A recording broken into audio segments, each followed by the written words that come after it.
The Apollo 11 lunar module, LM-5, was designated as Eagle by the crew. The lunar module is a two-stage vehicle designed for space operations near and on the Moon.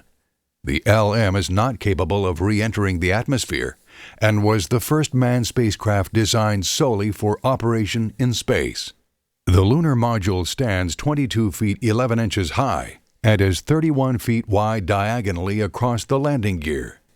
Joined by 4 explosive bolts and umbilicals, the ascent and descent stages of the LEM operate as a unit until staging, when the ascent stage functions as a single spacecraft for rendezvous and docking with a CSM.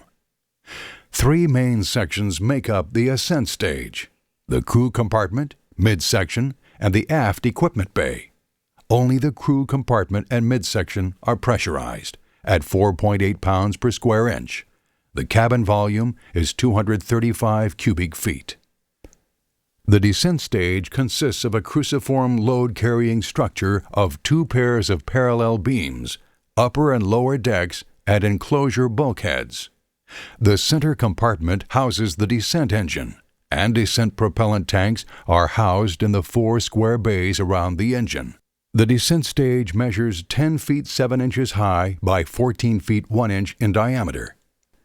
In a retracted position until after the crew mans the LEM, the landing gear struts are explosively extended and provide lunar surface landing impact absorption. The main struts are filled with crushable aluminum honeycomb for absorbing compression loads.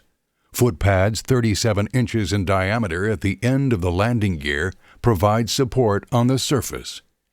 Each pad except the forward pad is fitted with a lunar surface sensing probe which signals the crew to shut down the descent engine upon contact with the lunar surface. Eagle had a launch weight of 33,205 pounds.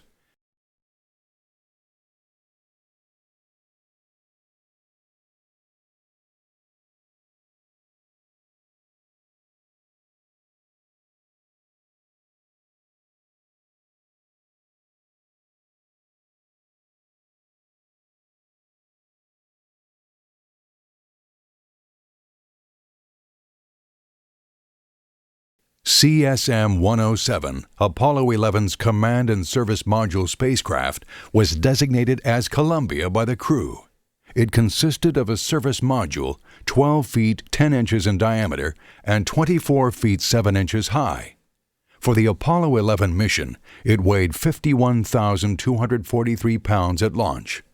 Aluminum honeycomb panels 1 inch thick form the outer skin, and milled aluminum radial beams separate the interior into 6 sections around a central cylinder containing 2 helium spheres, 4 sections containing service propulsion system fuel and oxidizer tankage, another containing fuel cells, cryogenic oxygen and hydrogen, and 1 section essentially empty.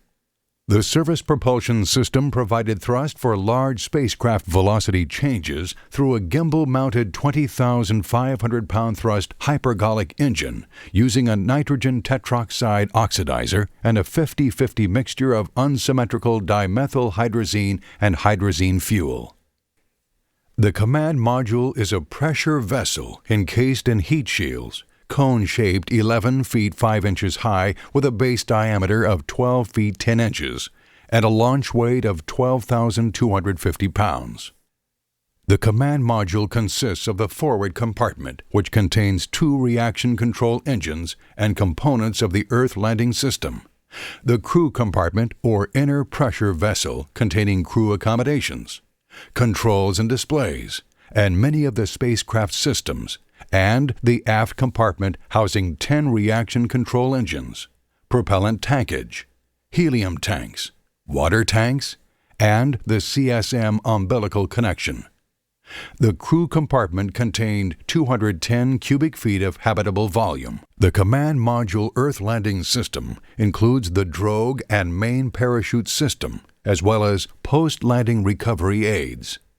In a normal entry descent, the command module forward heat shield is jettisoned at 24,000 feet, permitting mortar deployment of 2 reefed 16.5-foot diameter drogue parachutes for orienting and decelerating the spacecraft.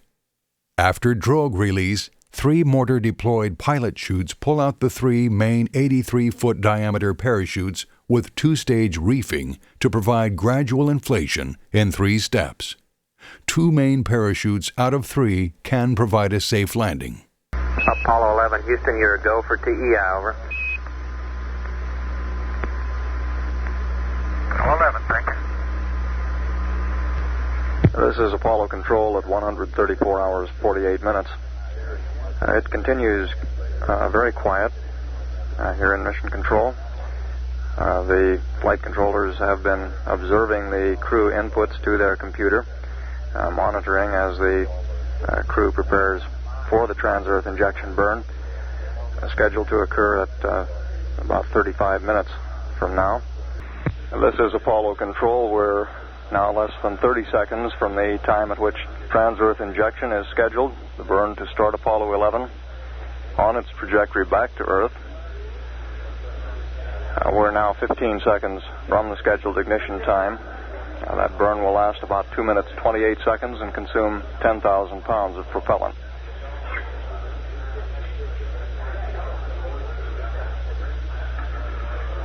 And the crew should be burning at this time. Of course, that maneuver is performed on the backside of the moon. We have no data from the spacecraft here in Mission Control at this time.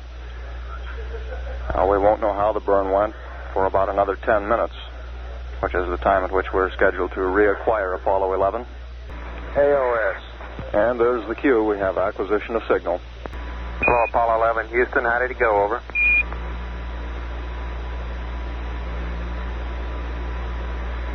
Help to open up the LRL doors, Charlie. Roger, we got you coming home. It's well stocked.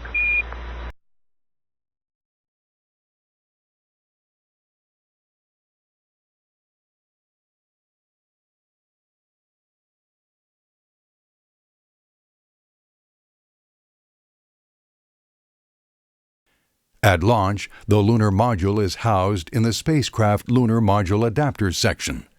This is a truncated cone 28 feet long extending from the top of the instrument unit to the bottom of the service module. The entire assembly of CSM, LEM, and spacecraft lunar module adapter are assembled, moved to the VAB, and erected atop the 3rd stage of the launch vehicle. There she goes. It was a good one.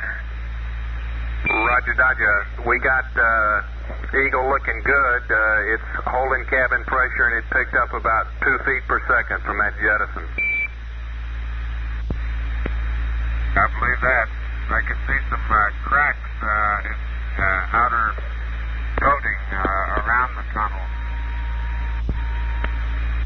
In the thermal protective covering. I don't think it has anything to do with pressure. Roger.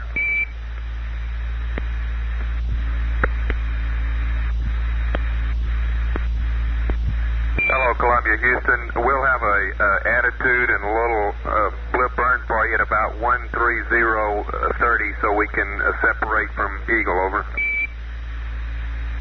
That's fine. Columbia, Houston, would you start a maneuver to about pitch of 230 for this little tweak burn, over? Roger, pitch 230. Roger, Mike, can verify track mode in auto.